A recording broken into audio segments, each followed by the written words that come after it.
제가 가지고 있는 성경책으로는 신약 성경 287페이지, 고린도후서 1장 23절로 2장 17절 말씀, 제가 봉독을 해드리고 마지막 절은 함께 읽도록 하겠습니다.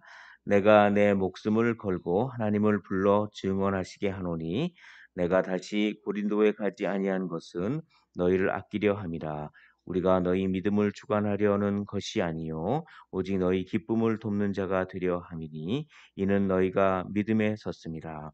내가 다시는 너희에게 근심 중에 나아가지 아니하기로 스스로 결심하였노니 내가 너희를 근심하게 한다면 내가 근심하게 한 자밖에 나를 기쁘게 할 자가 누구냐. 내가 이같이 쓴 것은 내가 갈 때에 마땅히 나를 기쁘게 할 자로부터 도리어 근심을 얻을까 염려함이요 또 너희 모두에 대한 나의 기쁨이 너희 모두의 기쁨인 줄 확신함이로라.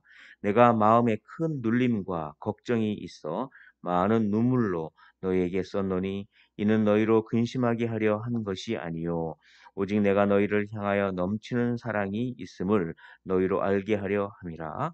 근심하게 한 자가 있었을지라도 나를 근심하게 한 것이 아니요 어느 정도 너희 모두를 근심하게 한 것이니 어느 정도라 함은 내가 너무 지나치게 말하지 아니하려 함이라. 이러한 사람은 많은 사람에게서 벌 받는 것이 마땅하도다. 그런즉 너희는 차라리 그를 용서하고 위로할 것이니 그가 너무 많은 근심에 잠길까 두려워하노라. 그러므로 너희를 권하노니 사랑을 그들에게 나타내라. 너희가 범사에 순종하는지 그 증거를 알고자 하여 내가 이것을 너희에게 썼노라. 너희가 무슨 일에든지 누구를 용서하면 나도 그리하고 내가 만일 용서한 일이 있으면 용서한 그것은 너희를 위하여 그리스도 앞에서 한 것이니 이는 우리로 사탄에게 속지 않게 하려 함이라. 우리는 그 계책을 알지 못하는 바가 아니로라. 내가 그리스도의 복음을 위하여 드로아의 이름에 주 안에서 문이 내게 열렸으되 내가 내 형제 디도를 만나지 못하므로 내 심령이 편하지 못하여 그들을 작별하고 마게도냐로 가노라. 항상 우리를 그리스도 안에서 이기게 하시고 우리로 말미암아 각처에서 그리스도를 아는 냄새를 나타내시는 하나님께 감사하노라. 우리는 받는 자들에게나 망하는 자들에게나 하나님 앞에서 그리스도의 향기니 이 사람에게는 사망으로부터 사망에 이르는 냄새요 더 사람에게는 생명으로부터 생명에 이르는 냄새라. 누가 이 일을 감당하리요? 17절 함께 읽겠습니다. 시작. 우리는 수많은 사람들처럼 하나님의 말씀을 혼잡하게 하지 아니하고 곧 순전함으로 하나님께 받은 것 같이 하나님 앞에서와 그리스도 안에서 말하노라. 아멘. 오늘 말씀은 배경이 있습니다. 배경이 있는데 23절에 그 배경이 이렇게 숨어 있습니다. 23절을 보면 내가 내 목숨을 걸고 하나님을 불러 증언하시게 하노니 내가 하나님을 증언하게 하신다라고 하면서 이제 무슨 말을 하냐면 내가 다시 고린도에 가지 아니한 것은 너희를 아끼려 함이라. 내가 고린도에 다시 가지 아니한 것은 너희를 아끼려 함이라. 여기에는 배경이 숨어 있습니다. 자, 바울이 예, 저 유대 땅, 이스라엘, 그 예루살렘, 이제 그 교회를 위해서 헌금을 이렇게 거뒀죠. 소아시아 교회라든지 그 유럽의 교회라든지 헌금을 걷어서 그 예루살렘으로 가려고 이제 마음을 먹고 가기 전에 자기가 개척했던 교회를 쫙 돌아보기 위해서 이제 고린도를 방문할 계획을 세우고 있었습니다. 그런 차에 먼저 디모데 보고 어, 고린도를 먼저 한번 갔다 와봐라. 어, 어, 자기는 다른 데를 거쳐서 이제 가야 되니까. 그런데 디모데가 이제 왔는데 고린도 교회가 큰 혼란이 있었다고 보고를 합니다. 그 혼란은 뭐냐면 일종의 이단과 같은 그런 세력들, 바울을 대적하는 그런 세력들이 와서 고린도 교회를 아주 혼잡하게 했다라고 하는 말을 듣고 그러면 내가 다른 데를 거쳐서 다른 지역을 거쳐서 고린도에 가야 되는데 먼저 고린도를 바로 가야겠다. 그 문제를 해결하기 위해서. 그래서 그 문제를 해결하기 위해서 고린도에 갔는데 거기서 큰 배신감을 당합니다. 어, 어떤 아마 고린도 교회 지도자 중에 한 명이겠죠. 막 바울을 심하게 적대하고 또 그 고린도 교인들도 많이 동조하고 그러니까 거기서 아주 바울이 예, 쫓겨났어요. 자기가 개척한 그 교회에서 그 목회자가 그 교회에서 쫓겨난다. 이거는 그 목회자에게는 얼마나 이거는 마음이 힘들까요? 그것도 잘못해서가 아니라 잘못된 그런 어떤 이단적인 그런 세력들에 의해서 그래서 바울이 일단은 쫓겨났다가 다시 가려고 하지 않고 그냥 있습니다. 대신 편지를 보내요. 편지를 보냅니다. 그게 바로 23절 말씀이 그 말씀입니다. 내가 다시 고린도에 가지 아니한 것은 너희를 아끼려 함이라 이겁니다. 바울이 다시 고린도에 또 가가지고 그걸 갖다가 막 이렇게 하기보다는 막 그렇게 문제를 해결하려고 막 하기보다는 바울이 어떻게 합니까? 그런 비난과 모함과 이거를 그냥 다 받아요. 다 받고 그냥 그쪽 그 교회에서 그냥 떠납니다. 왜 떠나냐면 그것이 너희를 아끼기 위해서다. 때로는 한 영혼을 위하여 당해줄 필요가 있습니다. 자기가 억울하고 모함을 받는 것임에도 불구하고 한 영혼을 살리기 위해서 그것이 이제 목자의 심정이죠. 그렇게 당해주는 것이죠. 그 대신 이제 편지를 썼는데 어떤 편지를 썼냐면 눈물의 편지라고 하는 편지를 씁니다. 이 눈물의 편지는 고린도 후서를 쓰기 전에 편지를 쓴 거예요. 바울이 고린도 교회에 편지를 총 4번 씁니다. 맨 첫 번째 편지를 보내고 두 번째 편지가 지금 남아있는 고린도 전서예요. 고린도 전서가 첫 번째 편지가 아닙니다. 고린도 전서를 쓰기 전에 첫 번째 편지가 있었어요. 근데 그게 지금 남아있지 않죠. 자, 고린도 전서를 쓴 다음에 바로 고린도 후서를 쓴 것이 아닙니다. 고린도 전서를 쓴 다음에 그러니까 고린도 전서가 두 번째 편지죠. 세 번째 편지를 써요. 그게 눈물의 편지입니다. 그 눈물의 편지도 지금 남아있지 않습니다. 이 눈물의 편지를 보내는 게 뭐냐면 자기가 그렇게 모함을 받고 쫓겨난 다음에 그런 다음에 아주 편지를 보내서 그렇게 디도 편으로 보냅니다. 그래서 너희가 이렇게 하면 하나님의 큰 심판이 있을 것이다. 회개하라. 이런 편지를 딱 보내는 거예요. 그걸 눈물로 써. 그게 이제 편지를 보냈다라고 하는 것입니다. 그 내용이 바로 2장 3절에 있습니다. 2장 3절을 한번 보시겠습니까? 2장 3절에 이렇게 되어 있습니다. 내가 이같이 쓴 것은 할 때 이같이 쓴 것은 뭡니까? 이 눈물의 편지를 말하는 거예요. 내가 이렇게 눈물의 편지를 쓴 것은 그렇게 너희를 경고하고 너희들이 그렇게 하면은 심판을 받을 것이다. 그 주도자를 나를 모함하고 이렇게 쫓아냈던 그 주도자를 징계하지 않고 회개하지 않으면 너희들은 조만간 하나님의 큰 심판이 있을 것이다. 라고 하는 이 눈물의 편지를 이렇게 보내는 거예요. 자, 이렇게 3절을 계속 읽겠습니다. 내가 이같이 그런 편지를 쓴 것은 내가 갈 때에 마땅히 나를 기쁘게 할 자로부터 도리어 근심을 얻을까 염려함이요. 또 너희 모두에 대한 나의 기쁨이 너희 모두의 기쁨인 줄 확신함이로다. 라고 하면서 결국 회복시키기 위해서 그런 것이다. 너희를 사랑해서 그런 것이다. 라고 하는 이런 어떤 뉘앙스로 이렇게 얘기하는 것이죠. 그리고 이제 4절을 봅니다. 4절 한 목소리로 한번 읽어보도록 하겠습니다. 4절입니다. 시작. 내가 마음에 큰 눌림과 걱정이 있어 많은 눈물로 너희에게 썼노니 이는 너희로 근심하게 하려 한 것이 아니요 오직 내가 너희를 향하여 넘치는 사랑이 있음을 너희로 알게 하려 함이라. 내가 이렇게 너희에게 편지를 쓴 거는 너희를 뭐 주눅들게 하려고 하는 게 아니라 너희를 사랑해서다. 너희를 회복하기 위해서다. 그렇게 심판의 메시지를 썼는데 눈물로서 쓴 것이죠. 너희들 그렇게 하면 안 된다. 빨리 징계할 사람은 징계하고 회개하지 않으면 하나님께서 심판할 거다라고 그렇게 편지를 쓴 거는 너희들을 그렇게 막 책망하기 위한 목적보다는 오히려 너희를 사랑하고 아끼는 마음에서 쓴 거다. 내가 눈물로 썼다라고 하는 것입니다.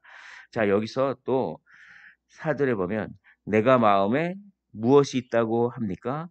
큰 눌림과 걱정이 있어. 많은 눈물로. 한 영혼을 살리기 위해서는 당해줘야 된다고 말씀했죠. 때로는 모함을 받을 수가 있고 때로는 억울할 수도 있지만 하나님께서 그것을 해결해 주시기 전까지 때로는 그걸 당해줄 필요가 있습니다. 둘째, 한 영혼을 살리기 위해서는 어떻게 해야 됩니까? 큰 마음의 눌림과 걱정을 걱정이 있을 수 있다는 것입니다. 그걸 감당해야 되는 것이죠. 한 영혼을 살리기 위해서는 거룩한 걱정이 있어야 돼요.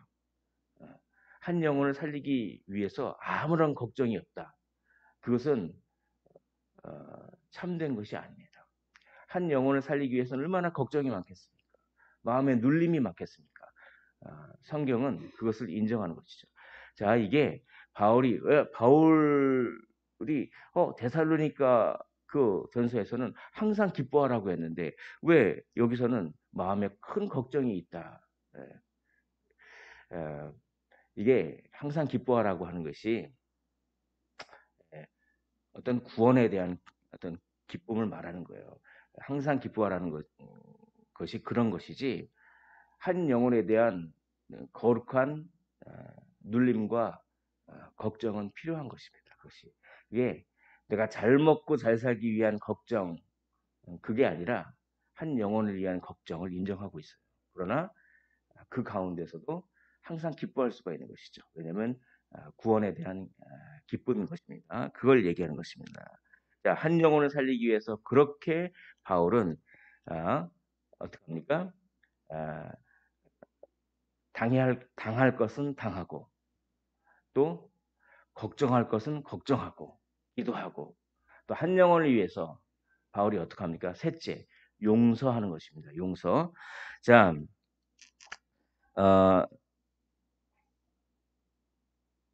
6절을 한번 보십시오. 자, 이러한 사람은 많은 사람에게서 벌 받는 것이 마땅하도다라고 하면서 벌 받는 것이 마땅하도다라고 했어요.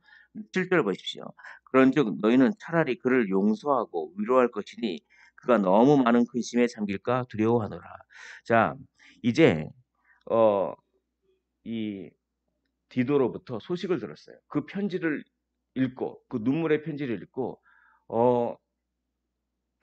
대다수의 고린도 교인들이 회개를 했습니다. 그리고 그렇게 바울을 적대했던 그 주동자, 그 지도자 중 하나를 그 지도자를 징계했다. 이런 소식을 들었어요. 이제 그러자 오히려 그 징계했던 사람에 대해서는 이제 용서를 해라라고 하는 것입니다. 징계가 필요합니다. 그러나 용서도 필요한 것이죠. 그러니까 성경은 권징이라고 하는 것을 인정합니다. 교회를 아주 분란을 일으키고 거기에 대해서 교회가 사랑한다 하면서 아무런 징계도 하지 않는 것은 그것은 성경적이지 않아요. 그러나 반드시 징계를 했으면 용서를 또한 선포해야 되는 겁니다. 그래서 한 영혼을 살리기 위해서 하는 것이지 한 영혼을 징계하는 게 목적이 아니라는 것입니다. 한 영혼을 살리기 위해서는 적절한 징계가 필요하면서 또한 반드시 용서해야 되는 것이죠.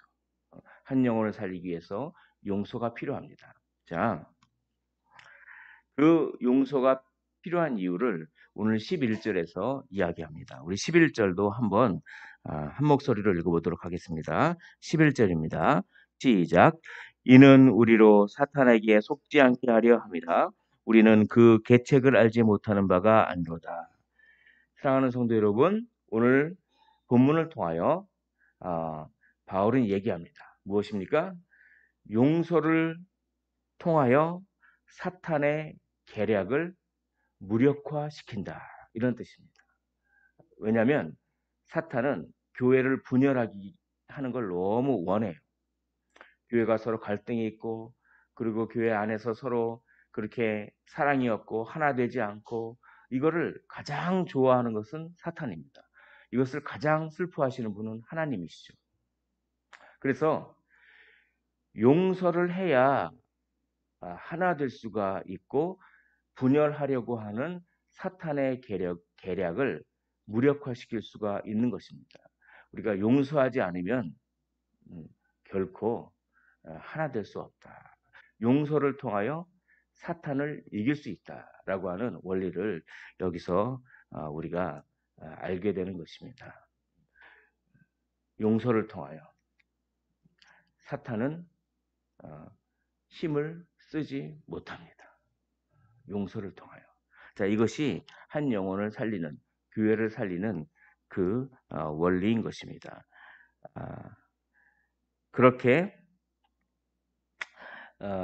이렇게 이제 그런 원리들을 쫙 말씀한 다음에 과거를 회상하는 거예요.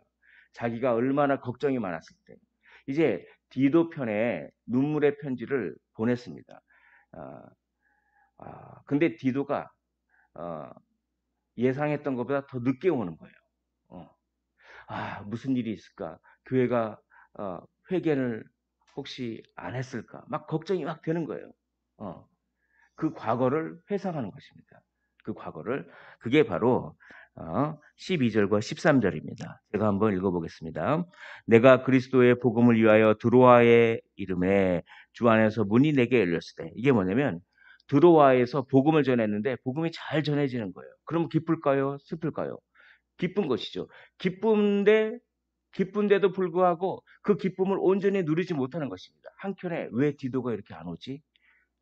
내가 눈물의 편지를 썼는데 그거를 읽고 사람들이 반응이 시원찮나? 왜 이렇게 디도가 안 오지?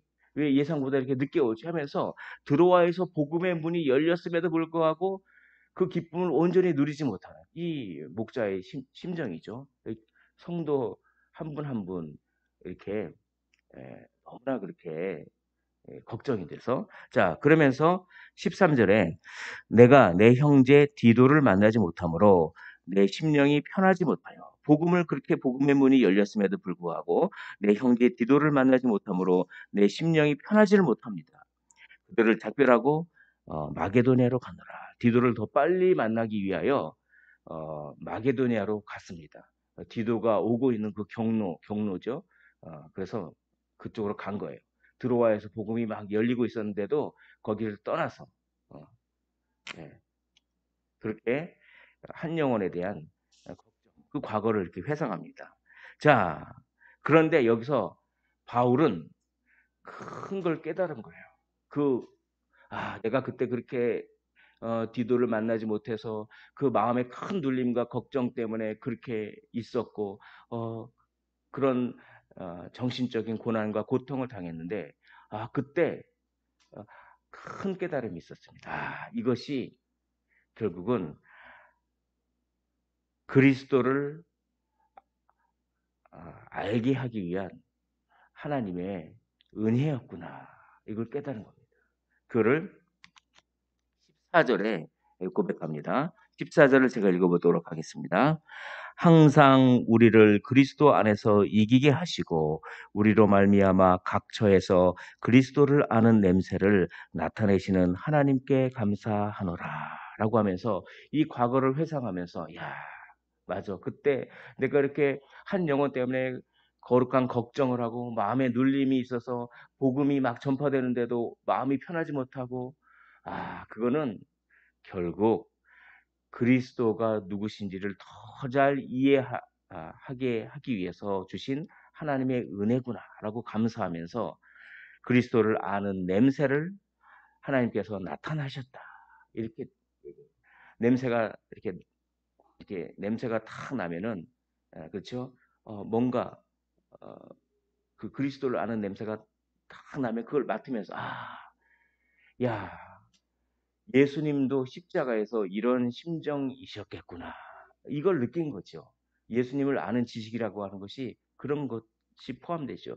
내가 한 영혼을 위해서 이렇게 걱정하고 눌리는데 예수님은 그 십자가에서 정말 인류가 죄악에 빠져서 죽을 수밖에 없었는데 그걸 감당하시면서 얼마나 큰 눌림이 있었고 그렇게 큰 정신적인 고통을 당하셨을까? 이걸 깨달은 거예요. 그게 그리스도를 아는 냄새입니다. 그리스도를 아는 냄새예요. 야, 그러면서 그걸 다 감당하셨구나. 나는 이 고린도 교회 성도 몇 명, 그 몇 명을 감당하는데도 그렇게 힘든데 그냥 예수님은 온 인류의 그런 어, 그, 그 영혼의 무게 그걸 야, 예수님은 얼마나 힘드셨을까? 이걸 아는 거예요. 아, 그러면서 그 피값으로 내가 구원받았구나라고 하면서 어, 그리스도를 아는 냄새를 알고 이 고난 통하여서 예수님을 더 잘 이해하게 됐음을 감사하는 이 고난을 회상하는 그겁니다. 그러면서 이제 결단합니다. 나도 향기가 돼야겠다. 나도 그리스도를 전파하는 향기가 돼야겠다. 이렇게 마음 먹는 겁니다. 과거를 회상하면서. 자, 15절과 16절을 우리 한 목소리로 읽어보도록 하겠습니다. 15절과 16절입니다. 시작. 우리는 구원받는 자들에게나 망하는 자들에게나 하나님 앞에서 그리스도의 향기니 이 사람에게는 사망으로부터 사망에 이르는 냄새요 저 사람에게는 생명으로부터 생명에 이르는 냄새라 누가 이 일을 감당하리요. 그렇죠. 예. 우리가 이제 그리스도의 향기가 되어야 되는 것입니다. 그래서 복음을 전파합니다. 자, 복음을 전파하는데 향기라고 하는 건 영향력을 얘기하는 것이죠. 복음의 영향력을 전파해요. 근데 두 가지 종류의 사람으로 나타납니다. 그 영향력이 그리스도의 향기가 어떤 사람에게는 그게 생명의 향기가 되지만 그 복음을 거부하는 사람에게는 어떻게 합니까? 사망으로부터 사망에 이르는 냄새가 된다라고 얘기하는 것입니다. 자, 우리는 그리스도의 향기인데 믿는 사람에게만 그리스도의 향기가 돼서는 안 되고 오늘 15절에 분명히 구원받는 자들에게나 망하는 자들에게나 하나님 앞에 그리스도의 향기니. 그러니까 우리는 구원받는 자에게도 당연히 그리스도의 향기가 돼야겠죠.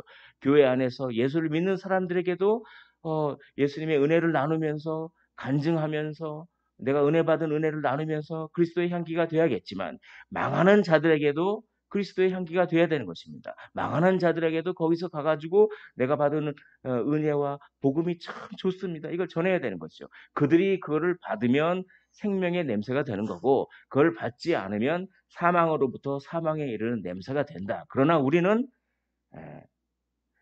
예수 믿는 자들이나 망하는 자들이나 모두에게 그리스도의 향기가 되어야 한다라고 이야기하는 것입니다. 오늘 말씀을 정리하도록 하겠습니다. 한 영혼을 살리기 위해서 어떻게 했습니까? 한 영혼을 살리기 위해서 네 가지 정도를 오늘 요약해서 말씀합니다. 첫째로는 당해야 될 때는 당해야 됩니다. 그걸 감당해야 돼요. 둘째로는 마음의 큰 눌림과 걱정 또한 감당해야 될 때는 그걸 감당해야 됩니다. 세 번째는 용서해야 합니다. 그리고 네 번째는 믿는 자들이나 믿지 않은 자들이나 그리스도의 향기가 되어야 하는 것입니다. 이것을 통하여 우리에게 얼마나 큰 유익이 있습니까? 이 고난을 통하여 복음의 고난을 통하여 어떤 유익이 있습니까? 야, 예수님이 이러셨구나라고 하면서 그리스도를 아는 냄새를 우리가 더 잘 경험하게 되는 것이죠. 그것이 우리에게 큰 상급이 되게 되는 것입니다. 오늘 그리스도의 향기로 사십시오. 그래서 그리스도를 아는 냄새를 더 잘 경험하시고 잘했다 칭찬받는 우리 모두가 되시기를 주님의 이름으로 축원을 드립니다.